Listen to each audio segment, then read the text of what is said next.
कक्षा 10 सामाजिक विज्ञान इतिहास का जो चैप्टर नंबर 1 है, यूरोप में राष्ट्रवाद का उदय, बहुत इंपॉर्टेंट है। यहाँ से 2 से 3 क्वेश्चन आपके बोर्ड एग्जाम में ज़रूर आएंगे। ये नोट्स मैंने आपके लिए खुद से बनाए हैं, जो मैं आपको खुद प्रोवाइड भी कराऊंगा। तो प्लीज़ वीडियो को शुरू से एंड तक देखना, और ऐसे ही अब से डेली वीडियोज़ मिलेंगे, ठीक है। सो बहुत इंपॉर्टेंट है। सो MCQs, अति लघु उत्तरी लघु उत्तरी प्रश्न, लघु उत्तरी प्रश्न बड़े सारे ले रखे हैं। तो पहला क्वेश्चन क्या है, राष्ट्रवाद के विकास में निम्नलिखित में से कौन सा तत्व सहायक रहा, ठीक है। तो पुनर्जागरण, धर्म सुधार आंदोलन, फ्रांसीसी क्रांति, तो यहाँ से आंसर आ जाएगा ये सभी, ठीक है। अगला क्वेश्चन है, पुनर्जागरण युग का अभ्युदय किस देश में हुआ था, रोम में, इटली में, ब्रिटेन में, अमेरिका में, तो आंसर आएगा इटली में। राष्ट्रवाद का प्रारंभिक जिस देश में हुआ वो देश कौन सा था, तो बेटा वो देश फ्रांस था, ठीक है। यंग इटली सोसाइटी का संस्थापक कौन था, यंग इटली सोसाइटी का जो संस्थापक था वो मेजनी था, ठीक है। अगला क्वेश्चन, 1848 की फ्रांसीसी क्रांति, राज्य क्रांति के फलस्वरूप क्या हुआ था, तो बेटा गणतंत्र की स्थापना हुई थी। ऑप्शन नंबर डी सही होगा। फ्रांस की क्रांति कब हुई थी बेटा, तो फ्रांस की जो क्रांति हुई थी 1789 में हुई थी। जर्मनी के एकीकरण में मुख्य भूमिका किसकी थी, तो जर्मनी के एकीकरण में ऑटो वन बिस्मार्क की सबसे मेन भूमिका थी, ठीक है। तो ये सारे नोट्स मैं आपको प्रोवाइड करा दूंगा, प्लीज़ वीडियो को शुरू से एंड तक देखना। नेपोलियन का संबंध किस देश से था, तो नेपोलियन का जो संबंध था बेटा वो फ्रांस देश से था। इटली का एकीकरण किसके नेतृत्व में किया गया, इटली का एकीकरण जिउसेप्पे गैरिबाल्डी के नेतृत्व में किया गया था, ठीक है। फ्रांस में गणतंत्र की घोषणा किस वर्ष हुई थी, तो 1848 में हुई थी। फ्रेडरिक सारियो कौन था, तो फ्रेडरिक सारियो एक फ्रांसीसी कलाकार था। कुस्तुनिया की संधि कब हुई थी, कुस्तुनिया की संधि 1832 में हुई थी। नेपोलियन की संहिता का निर्माण हुआ कब था, 1804 में हुआ था। फ्रांस 1804 की नागरिक संहिता को प्रायः क्या कहा जाता है, नेपोलियन की संहिता कहा जाता है। जैकोबिन दल का संबंध क्या था, किससे था, फ्रांस से था, ठीक है। आराम से हो गया। अगले क्वेश्चन में आ जाऊं, बेल्जियम किस देश की अधीन था, तो बेल्जियम बेटा इटली के अधीन था। जोल्वेराइन नामक शुल्क संघ की स्थापना कब हुई थी, 1834 में। जर्मन में राष्ट्र निर्माण राज्य की प्रक्रिया का जनक कौन था, ऑटो वन बिस्मार्क था। गैरिबाल्डी संबंधित है किससे बेटा, तो गैरिबाल्डी संबंधित है जर्मनी के एकीकरण से। गैरिबाल्डी ने किस देश की राष्ट्रीय एकता के लिए संघर्ष किया, इटली के लिए, ठीक है। तो ये आपके बहुविकल्पी प्रश्न थे जो कि बोर्ड एग्जाम में पूछे जाते हैं। अब हम आगे करके डिस्कस करेंगे लघु उत्तरी प्रश्न, जो कि मोस्ट इंपॉर्टेंट है। पहला प्रश्न, निरंकुशवाद से आप क्या समझते हैं, निरंकुशवाद से आप क्या समझते हैं, ऐसी सरकार या शासन व्यवस्था जिसकी सत्ता पर किसी प्रकार का कोई अंकुश नहीं होता, जो अत्यंत केंद्रीकृत सैन्य बल पर आधारित हो और दमनकारी होती है, इन्हें ही निरंकुशवाद कहा जाता है, ठीक है बेटा, जिस पर किसी प्रकार का अंकुश नहीं होता। जर्मनी, इटली और स्विट्जरलैंड 18वीं सदी के मध्य किस में विभाजित थे, तो बेटा जर्मनी, इटली और स्विट्जरलैंड 18वीं सदी के मध्य में राजशाहियों, डचियों और कैंटनों में विभाजित थे। कार्टर प्रणाली से क्या अभिप्राय है, यह प्रणाली विभिन्न राष्ट्रों के बीच होने वाला एक समझौता था। इसका मुख्य उद्देश्य पारस्परिक आर्थिक हितों की रक्षा करना एवं उन्हें प्रोत्साहन देना था। ये थी कार्टर प्रणाली, ठीक है। यूटोपिया अथवा कल्पनादर्श क्या है, यूटोपिया कल्पनादर्श एक ऐसा समाज की कल्पना है जो इतना आदर्श है कि उसका साकार होना लगभग असंभव है, एक ऐसी चीज जिसका होना नामुमकिन सा लगता है। फ्रांस में राजक्रांति कब हुई, तो बेटा फ्रांस में राजक्रांति 1789 में हुई, ठीक है। जोल्वेराइन क्या था, तो जोल्वेराइन एक जर्मन शुल्क संघ था जिसमें अधिकांश जर्मन राज्य सम्मिलित थे। यह संघ जर्मनी के आर्थिक एकीकरण का प्रतीक था। वीना कांग्रेस का सम्मेलन कब और कहाँ हुआ, तो वीना कांग्रेस का सम्मेलन 1815 में वीरना नामक स्थान पर हुआ। यह नगर ऑस्ट्रिया में है, ठीक है। ये आपके छोटे छोटे क्वेश्चन है जो कि बहुत ही ज़्यादा इंपॉर्टेंट है, एग्जाम में यहाँ से क्वेश्चन आ सकते हैं। अगला क्वेश्चन है बेटा, फ्रांस की क्रांति के दो परिणाम लिखिए। तो फ्रांस की क्रांति के दो परिणाम निम्नलिखित हैं। पहला क्या है, फ्रांस की क्रांति ने धर्मनिरपेक्ष राज्य की अवधारणा को जन्म दिया, ठीक है, और मानव जाति को स्वतंत्रता, समानता और बंधुत्व का नारा प्रदान किया। ठीक, किन यूरोपीय शक्तियों ने 1815 में नेपोलियन को हराया था? तो ब्रिटेन, रूस, प्रशा और ऑस्ट्रिया ने सन 1815 में नेपोलियन को हराया था। सन 1815 में आयोजित वियना शांति संधि का प्रमुख उद्देश्य क्या था? सन 1815 में आयोजित वियना शांति संधि का प्रमुख उद्देश्य नेपोलियन द्वारा बर्खास्त किए गए राजतंत्रों की बहाली करना था। ये उनका मेन उद्देश्य था। ठीक है बेटा, अगले क्वेश्चन में आते हैं, किस स्थान पर मेत्सिनी ने यंग इटली नामक संगठन की स्थापना की गई थी? सो बेटा, मार्सेई में मेत्सिनी ने यंग इटली नामक संगठन की स्थापना की थी, मार्सेई। ठीक है, ये आपका आंसर होगा। मारियान और जर्मेनिया के चित्रों का महत्व बताइए। मारियान और जर्मेनियम के चित्र सब जगह चिपकाए जा रहे थे, इसका क्या महत्व था? तो बेटा, मारियान और जर्मेनिया के चित्र के राष्ट्र के अमूर्त विचार को मूर्त रूप प्रदान करने के लिए बनाए गए नारी की छवि राष्ट्र का रूपक बन गई थी। मारियान की प्रतिमाएं फ्रांस में सार्वजनिक स्थानों पर लगाई गई ताकि जनता में राष्ट्रपति की स्मृति बनी रहे। इसी प्रकार जर्मेनिया चित्र के माध्यम से जर्मन का राष्ट्र का रूपक बन गई। तो राष्ट्र रूपक की भावना को जागृत रखने के लिए ये चीज़ की गई थी। यंग इटली की स्थापना कब और किसने की थी? तो मेत्सिनी ने 1832 ईस्वी में यंग इटली की स्थापना की थी। ठीक है, ये क्वेश्चन आराम से आप कर लेना। आगे बढ़ते हैं, नेक्स्ट क्वेश्चन पे आ जाते हैं।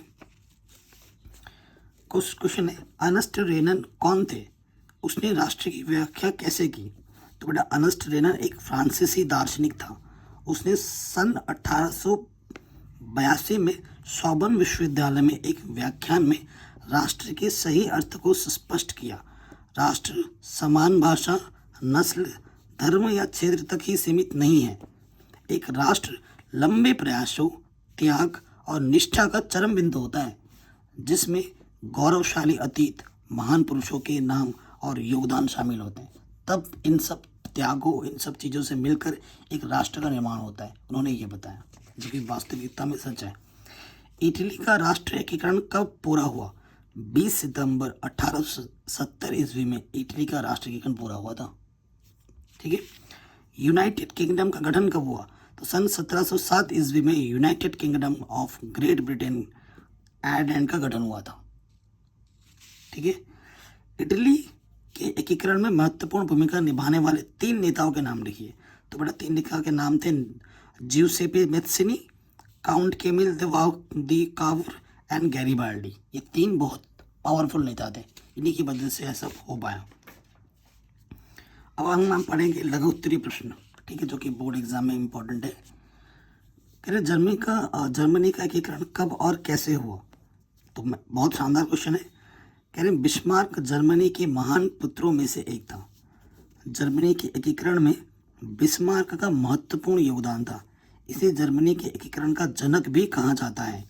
उसने प्रशा के प्रधानमंत्री के रूप में जर्मनी का एकीकरण किया। बिस्मार्क ने रक्त और लौह की नीति अपनाकर सर्वप्रथम श्वेशविक तथा होल्स्टीन के प्रशासन पर नियंत्रण स्थापित किया। फिर ऑस्ट्रिया को सेडोवा के युद्ध में पराजित करके उसने जर्मन राज्यों को उसके प्रभाव से मुक्त कर लिया। ठीक है, सन 1871 में बिस्मार्क जर्मन साम्राज्य का प्रधानमंत्री बना। सन 1890 में जर्मन सम्राट केसर विलियम द्वितीय ने मतभेद हो जाने के कारण बिस्मार्क ने त्याग पत्र दे दिया और 31 जुलाई 1898 को 83 वर्ष की आयु में बिस्मार्क की मृत्यु हो गई। ठीक है, तो जर्मनी का एकीकरण इस तरीके से उसने किया था।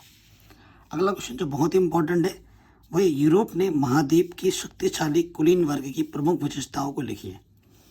तो यूरोपीय महाद्वीप की शक्तिशाली कुलीन वर्ग की प्रमुख विशेषताएं निम्नलिखित है। बहुत ही सिंपल और छोटे छोटे करके लिखा है मैंने। साजिश शैली, सामाजिक व राजनीतिक रूप से कुलीन वर्ग यूरोपीय महाद्वीप का सबसे प्रभुत्वशाली वर्ग था। ठीक है। भूस्वामित्व, ये लोग ग्रामीण क्षेत्रों में भूमि के मालिक थे। इनके पास बड़ी बड़ी जागीरें थी तथा शहरी क्षेत्रों में विशाल भवनों के स्वामी थे। नेक्स्ट, फ्रेंच भाषा का प्रयोग। कुलीन वर्ग राजनीतिक कार्यों के लिए तथा उच्च वर्गों के बीच फ्रेंच भाषा का प्रयोग करते थे। छोटा समूह क्या था? यूरोप महाद्वीप में कुलीन वर्ग संख्या की दृष्टि से एक छोटा सा समूह था ये। ठीक है, तो ये चीज आपको लिखनी है। तो ये क्वेश्चन भी आराम से बन गया। आगे बढ़ते हैं। यूनानी स्वतंत्रता युद्ध के विषय में आप क्या जानते हैं? तो इसके बारे में लिखना है। टॉपिक ये लाके लिखोगे आप, यूनानी स्वतंत्रता युद्ध। ठीक है, क्या लिखोगे? यूरोप में उदारवाद एवं राष्ट्रवाद के विकास के साथ क्रांतियों का युग प्रारंभ हुआ। 19वीं शताब्दी में यूनान का स्वतंत्रता संग्राम भी राष्ट्रवादी भावना से प्रेरित था। यूनान के स्वतंत्रता संग्राम में यूरोप के शिक्षित अभिजात वर्ग में राष्ट्रीय भावनाओं को संचार किया गया। 15वीं शताब्दी से ही यूनान पर ऑटोमन साम्राज्य का शासन था। यूरोप महाद्वीप में क्रांतिकारी राष्ट्रवाद की प्रगति से यूनान के लोगों में राष्ट्रीयता की भावना का विकास हुआ। इसके परिणाम स्वरूप 1821 में यूनान की स्वतंत्रता के लिए संघर्ष प्रारंभ होना शुरू हो गया था। अंग्रेज जो कवि हैं लॉर्ड वायरन ने धन एकत्रित किया और बाद में युद्ध में भी सम्मिलित हुए, लेकिन दुर्भाग्यवश सन 1824 में बुखार के कारण उनकी मृत्यु हो गई और 1832 के कुस्तुमनिया की संधि में यूनान को एक स्वतंत्र राष्ट्र की मान्यता दी गई और इस तरह यूनान का स्वतंत्रता संग्राम पूर्ण हुआ। तो ये आपको एग्जाम में लिखना है।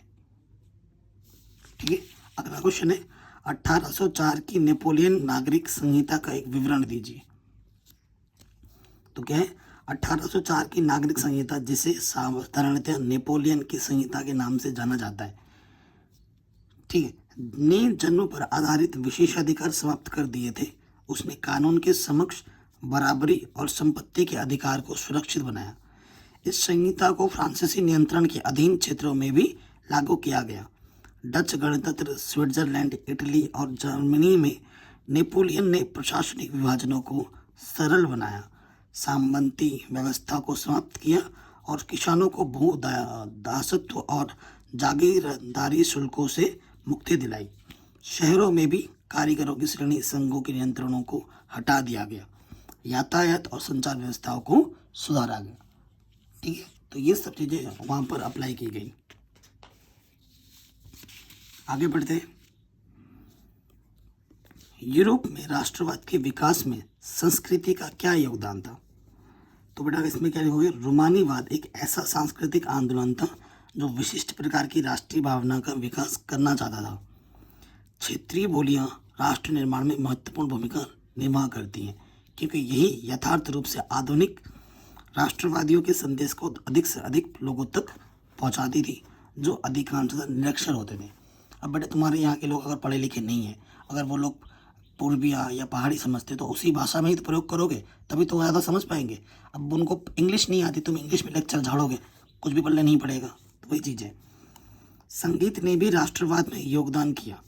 कैरोल कुपस्की, एक पोलिश नागरिक, ने राष्ट्रीय संघर्ष का अपने अपेरा में, वहाँ पर एक संगीत का नाम है ओपेरा, संगीत के रूप में गुणगान किया और पोलेनस और माजुराला जैसे लोक नृत्यों को राष्ट्रीय प्रतीकों में बदल दिया। यूरोप में राष्ट्रवाद के विकास में संस्कृति के योगदान के अंतर्गत विभिन्न सांस्कृतिक पहलू सम्मिलित थे। अगला क्वेश्चन है, बाल्कन प्रदेशों में राष्ट्रवादी तनाव क्यों पनपा? तो कारण है, बाल्कन प्रदेशों में विभिन्न जातीय समूह निवास करते थे। ठीक है, पहला कारण है, इन जातीय समूह में आपसी संघर्ष होता रहता था। पूरे क्षेत्र पर ऑटोमन साम्राज्य का आधिपत्य था, जो अपने पतन के कगार पर था। इसी समय स्लाव बाल्कन के जातीय समूह भी उदारवादी और राष्ट्रवादी विचारों से प्रभावित हुए बिना रह सके, अतः ये सभी जातीय समूह अपने लिए अलग अलग राष्ट्र राज्य की मांग करने लगे। इसी समय उनके बीच कटुतापूर्ण संघर्ष भी चलता रहा। वे सभी अपने अधिक से अधिक क्षेत्र हथियाना चाहते थे और इसी कारण इनका राष्ट्रवादी तनाव इनके बीच पनपा। ये इसके मेन कारण थे। अब आते हैं बड़े उत्तर, जिनको बड़े उत्तर में प्रश्न आते हैं वो क्वेश्चन। फ्रांसीसी क्रांति को विस्तार में समझाइए। तो फ्रांसीसी क्रांति 5 मई 1789 ईस्वी को हुई थी। इस क्रांति के जो प्रमुख कारण थे वो निम्नलिखित थे। पहला कारण है राजनीतिक कारण। राजनीतिक कारण क्या है? फ्रांस के शासक स्वेच्छाचारी और निरंकुश थे।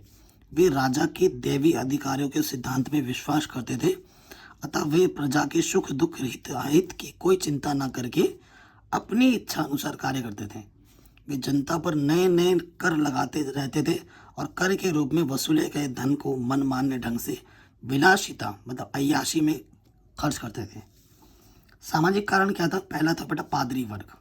जो पादरी लोग थे उनका अलग ही वर्ग था। फ्रांस का समाज 3 वर्गों में विभक्त था। प्रथम वर्ग में कैथोलिक चर्च के उच्च पादरी या उच्च धर्म अधिकारी आते थे। उस समय कैथोलिक चर्च एक शक्तिशाली संस्था के रूप में कार्य करता था। इसे टाइथ नामक कर लगाने का अधिकार था तथा यह किसानों से उसकी आय का 10% भाग वसूला करता था। ठीक है, आय का 10% भाग वसूला करता था। वैसे अगर देखा जाए हमारी जो इंटर गवर्नमेंट है, हमारी अगर आय का 30% वसूलती है। पता है आपको? 30% वसूलती है। अगर आपकी वार्षिक आय 10 लाख या उससे ऊपर हो जाती है तो आपको 30% टैक्स देना पड़ता है। ठीक है, जो कि हम दे रहे हैं। तो ये तो 10% देता, हम तो यार 30% दे रहे हैं। सोचो। कुलीन वर्ग, इस वर्ग में बड़े बड़े सामंत, उच्च प्रशासनिक अधिकारी एवं राज परिवार के सदस्य सम्मिलित थे। ये लोग सभी प्रकार के करों से पूर्णतः मुक्त थे। इन्हीं लोगों से बेगार एवं भेंट आदि लेने का विशेष अधिकार प्राप्त था। अगला वर्ग है जनसाधारण वर्ग। इस वर्ग के अंतर्गत सामान्य जनता को सम्मिलित किया गया था। मजदूर, कृषक, सामान्य शिक्षित वर्ग भी इसी वर्ग के अंतर्गत आते थे। इस वर्ग में आने वाले धनवास एवं शिक्षित वर्ग को कोई विशेष अधिकार प्राप्त नहीं था। ठीक है, तो ये चीज़ थे। अब बात आती है आर्थिक कारण क्या थे। ये क्वेश्चन बहुत इंपॉर्टेंट एग्जाम में आ सकता है। जैसे आर्थिक कारण में आ जाता है बेटा फिजूल खर्ची और रिक्त राजकोष। खर्चा बहुत ज़्यादा था लेकिन राजकोष में कोई धन नहीं रहता था। किसी प्रकार का भी नियंत्रण न होने के कारण फ्रांस की सरकार दरबार की शान शौकत, ठाट बाट, विलासिता तथा युद्धों पर मनमाने ढंग से धन व्यय करती थी। फ्रांस का राजकोष रिक्त हो गया था, परंतु राजा रानी ने फिर भी अपनी विलासिता पर खर्चों पर रोक नहीं लगाई थी। जनता का आर्थिक शोषण, राज दरबार की शान शौकत एवं उच्च श्रेणी की व्यक्तियों की विलासिता लंबे खर्चीले युद्धों के कारण प्राप्त करने के लिए साधारण जनता पर अनेक प्रकार के कर लगाए जाते थे। उच्च वर्ग के करों से मुक्त, फ्रांस में उच्च वर्ग और पादरियों पर कोई कर नहीं लगाया जाता था। तो पहले और अब में कुछ फर्क नहीं है, हमारे में भी यही है। जो बड़े बड़े नेता लोग होते हैं, जो बड़े बड़े पद पे, उन पे कोई टैक्स नहीं है, लेकिन जो खून पसीना लगाकर मेहनत करते हैं जैसे हम लोगों से टैक्स लिया जाता है। तो तब में और अब में क्या फ़र्क है? I don't know. दार्शनिकों तथा लेखकों के विचारों का प्रभाव, फ्रांस जैसी दशा यूरोप के लगभग सभी देशों की थी। फिर भी फ्रांस के दार्शनिक और लेखकों के क्रांतिकारी विचारों के परिणाम स्वरूप फ्रांस में ही सबसे पहले क्रांति हुई। इसमें मॉन्टेस्क्यू, वोल्टेयर और रूसो, क्विंस ने दीदरो आदि दार्शनिकों ने फ्रांस की क्रांति के कारण अभ्युदय में महत्वपूर्ण भूमिका निभाई। ठीक है, क्रांति का तात्कालिक क्या कारण था? फ्रांस की क्रांति का तात्कालिक कारण एक्टेक्स जनरल का अधिवेशन बुलाया जाना था। लुई 16वें ने देश की आर्थिक स्थिति सुधारने के लिए वित्त मंत्री कैलोन के परामर्श से जनता पर नए कर लगाने का निश्चय किया, क्योंकि यह संस्था ही नए कर प्रस्तावों को पारित कर सकती थी। ठीक है, इसी वजह से ये चीज़ शुरू हो गई थी। अगला क्वेश्चन है फ्रांस की क्रांति के महत्व पर प्रकाश डालिए। ठीक है, क्या उसकी महत्वता थी? तो पहला कारण, इस क्रांति ने सदियों से चली आ रही यूरोप की पुरातन व्यवस्था का अंत कर दिया। ठीक है, इस क्रांति की महत्वपूर्ण देन मध्यकालीन समाज की सामंती व्यवस्था का अंत करना था। फ्रांस के क्रांतिकारियों द्वारा की गई मानव अधिकारों की घोषणा 27 अगस्त 1789 ईस्वी में मानव जाति की स्वाधीनता के लिए बड़ी महत्वपूर्ण है। फ्रांस की क्रांति ने धर्मनिरपेक्ष राज्य की अवधारणा को जन्म दिया। फ्रांसीसी क्रांति ने मानव जाति को स्वतंत्रता, समानता और बंधुत्व का नारा प्रदान दिया। ठीक है, ये सारी चीज़ें उन्हीं से हमें मिली। अगला है नेपोलियन द्वारा किए गए सुधारों का वर्णन कीजिए। नेपोलियन ने क्या सुधारा था? सबसे पहली चीज़ थी बेटा शासन संबंधी सुधार। नेपोलियन की शासन व्यवस्था पूरी तरह से प्रतिभा, व्यापकता और कार्य क्षमता के सिद्धांतों पर आधारित थी। ठीक है। फिर था आर्थिक सुधार। नेपोलियन ने पेरिस में बैंक ऑफ फ्रांस की स्थापना कराई। मादक द्रव्यों, नमक आदि पर कर लगाया। मादक मतलब नशीले पदार्थ। मजदूरों का वेतन निश्चित किया। चोर बाजारी, सट्टेबाजी, मुनाफिखोरी को समाप्त कर दिया। धार्मिक सुधार क्या हुए? अपने अपने देशवासियों को धार्मिक स्वतंत्रता प्रदान करने का प्रयत्न किया। ठीक है। कुछ भी धार्मिक स्वतंत्रता धर्म के लिए पूरी छूट थी। नेपोलियन ने फ्रांस के लिए विधि संहिताओं का निर्माण करवाया। इसे नेपोलियन कोड के नाम से भी जाना जाता है। तो ये इस चैप्टर के मोस्ट इंपॉर्टेंट क्वेश्चन थे जो कि बोर्ड एग्जाम में पूछे जाते हैं और यहीं से क्वेश्चन आएंगे, ये किसकी गारंटी है। इसके नोट्स भी मैं आपको जल्दी प्रोवाइड करा दूंगा। बाकी सभी चैप्टर्स के इंपॉर्टेंट वीडियोस तो चैनल पे अपलोड हैं ही ऑलरेडी और डेली अपलोड होते हैं, आप देख सकते हैं। सब्सक्राइब करके अपना प्यार और सपोर्ट जरूर दें। डिस्क्रिप्शन को जरूर चेक करें।